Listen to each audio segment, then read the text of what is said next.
भाग्य का लिखा। एक दिन राजकुमारी अपनी सहेलियों के साथ शिकार पर चली गई। राजा को इस बात का बिल्कुल भी पता नहीं था। जब राजा ने देखा कि राजकुमारी नहीं है, तो राजा ने पूछा कि राजकुमारी कहाँ चली गई। सेनापति आया और कहने लगा कि राजकुमारी आज अपनी सहेलियों के साथ शिकार पर गई है।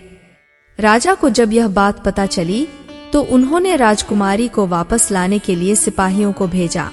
राजकुमारी अपने शिकार में इतनी मगन हो चुकी थी कि उन्हें यह भी नजर नहीं आ रहा था कि वहां पर एक साधु महाराज जी तपस्या कर रहे हैं। साधु महाराज जी को शिकार समझकर राजकुमारी ने तीर चला दिया और साधु महाराज जी को तीर लग गया। अब राजकुमारी साधु महाराज जी के पास गई और उन्होंने देखा कि साधु जी के तीर लग गया है। उन्होंने माफी मांगनी चाहिए, लेकिन साधु महाराज जी ने कहा कि अब तुम्हें इस बात की सजा मिलेगी। मैं यहाँ पर तपस्या कर रहा था, तुमने मेरी तरफ ध्यान नहीं दिया और मुझे तीर लग गया। राजकुमारी ने बहुत बार विनती की, लेकिन साधु महाराज जी उन्हें क्षमा नहीं कर रहे थे। साधु महाराज जी ने अपने मंत्रों को पढ़कर राजकुमारी पर जैसे ही जल फेंका, तो राजकुमारी गिलहरी के रूप में आ गई। राजकुमारी गिलहरी बन चुकी थी और साधु महाराज जी मारने को तैयार नहीं थे। तभी वहां पर सेनापति आ गए। सेनापति ने बहुत क्षमा याचना की और कहा कि राजकुमारी को माफ कर दीजिए।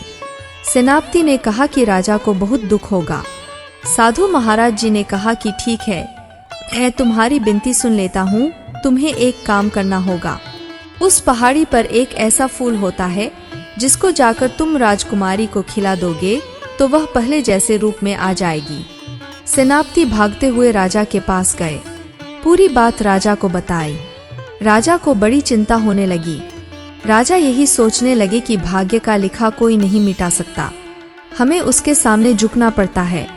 और राजा ने उस पहाड़ी पर अपने सैनिकों को भेजा कि जिससे उस फूल को प्राप्त कर सकें, लेकिन कोई भी सैनिक वहां से वापस नहीं आया। राजा को कुछ भी समझ में नहीं आ रहा था कि जितने भी सैनिकों को वह फूल को लाने के लिए भेजता है, कोई वापस नहीं आ रहा है। राजा को बड़ी चिंता होने लगी कि इस तरह तो कभी भी राजकुमारी ठीक नहीं हो पाएगी।